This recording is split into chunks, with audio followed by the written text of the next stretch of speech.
Now, count on 2, live and local in the Lowcountry. This is News 2 Today. Good Sunday morning. Thank you for starting your day off with us. Today is September 15th. I'm Olivia Parsons. Let's head over to meteorologist David Dixon. David, our Sunday is shaping up to be cloudy and maybe some isolated showers. And that's exactly right. We are going to see bits of sunshine, so it is still going to be at times a sunny Sunday. And we can see that reflected right now with these conditions. A mixed bag. Sunny out at the beaches, a little bit cloudy here in Charleston.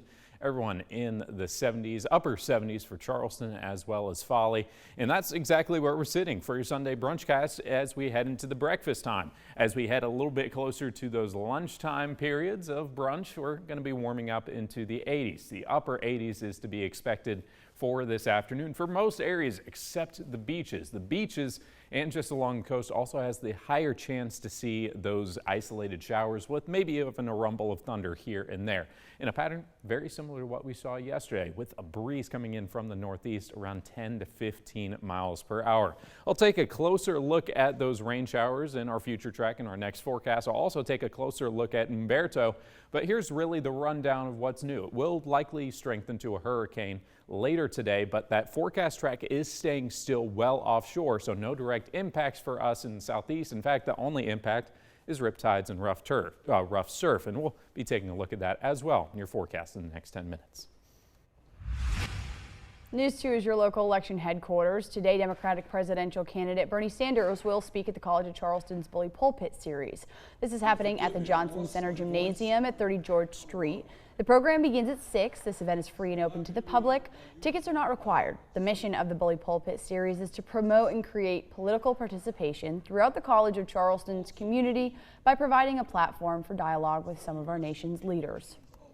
A heads up for people living in Dorchester County. Tomorrow, the county and the South Carolina Department of Transportation will begin vegetative debris removal. The county has contracted with Crowder Gulf to remove debris from all county maintained roads and local roads maintained by SEDOT.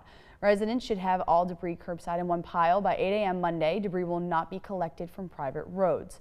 And a heads up for people in Georgetown County. Today, the county's recycling centers will stop accepting excess yard waste resulting from the storm. After today, daily limits of 1 load per household will go back into effect. Excess debris must be taken to the landfill in Georgetown. As a reminder, the county is not providing curbside pickup for storm-related debris. This weekend, hundreds of demonstrators and counter-protesters gathered in northern Georgia for a pro-Trump rally, and even more officers took the streets of one busy downtown area. Jasmina Alston reports. Never seen anything like this in our town. I believe the right to bear arms. Downtown Dahlonega was divided, split by barricades and differing messages. I honestly didn't think it would come to this town. What was advertised as a pro-Trump rally organized by white supremacists on one side, counter-protesters chanting against what they call hate on the other. We were honestly thinking it was going to be like how on YouTube you see these protesters where they clash head on head, but honestly the police out here, they've turned up in bigger numbers than I ever thought they could. Then the people who live in Dahlonega, like Chase Wimpy, that have been bracing for this rally that closed their downtown. I honestly was pretty upset about that because you got a lot of bars and it's the weekend. This is a tourism town with the college, so you got all these people coming up here. You know, why are my stores closed? I want to eat, I want to drink some brew, and it's all closed all for this. So some people come up here disappointed from far away. I mean, something I've never seen before, you know. Disappointed tourists like this group, some who traveled from other countries to find the city was closed. Still surprised at the order and nearly 600 officers. We saw how nicely and thoroughly this was organized. I think it's unfortunate that we have to do this to protect the city and to protect people from being hurt. Watching from his storefront was Steve Halleck, who never thought he'd have to close his business for this. So we just wanted to protect the store. Though residents say they didn't know what to expect, Wimpy tells me local law enforcement gave a warning for the nearly 200 demonstrators. That's how it's going to be. Here are the ground rules. Don't break them. And everybody seems to be following the rules pretty well. Still, Halleck says he doesn't want a repeat. No, I think we could share this at maybe another venue in the future. One community that lost several homes during Hurricane Florence is now celebrating their new neighborhood 1 year later. Habitat for Humanity unveiled 4 completely new homes for families in Wilmington on Saturday. Officials with the organization say it takes a whole community to help fix the damage and create a new sense of hope for those affected. Fantastic that the way we end a week like that is with a celebration of what the community can do when we all come together and try and make things better. Houses are fully built and ready to live in, so these families can move in right away and start a new chapter in their lives. An autistic man who was put on leave from Sam's Club in Florence, and now the community is rallying behind him. After working as a greeter there for more than 2 decades, it appears he might still have a role at the store. Tanya Brown reports. Frank Eason has spent the past 8 weeks at home. I've been missing out being at work for the past 8 weeks.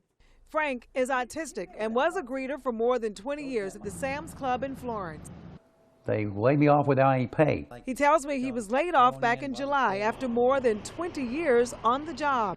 That didn't make no sense, Tanya. That ain't right. That's just wrong. I was disappointed. His aunt says his job descriptions were rewritten and Frank was asked to perform all tasks at the service desk. His family requested accommodations due to Frank's autism, but says they were denied. They didn't want me as just a door grader now. They also wanted me to also do stuff at the computer, cash registers, at the customer service desk. I didn't want to go work at the service desk. He was put on leave the next day without pay. Frank's aunt started a GoFundMe account Thursday night to help him until he got another job. The goal was $10,000, but more than $14,000 has been raised. Hundreds of people reached out to help Frank, including his high school principal. Any educator worth their salt always wants to help any former student if they can. Sam's Club says he continues to have a role there and they hope he'll be back serving customers soon. Eason and his family say they have a lot of questions before he would commit to going back to work there, and Eason says he has some other job offers. Next on News 2. A book tour is making a pit stop right here in Charleston at one of your favorite breweries today. More about the adventures of Duke the Therapy Dog coming up on the other side of the break. But before we go, let's take a look at what's trending on CountOn2.com right now. Low country impacts from Umberto likely limited to rip current and rough surf.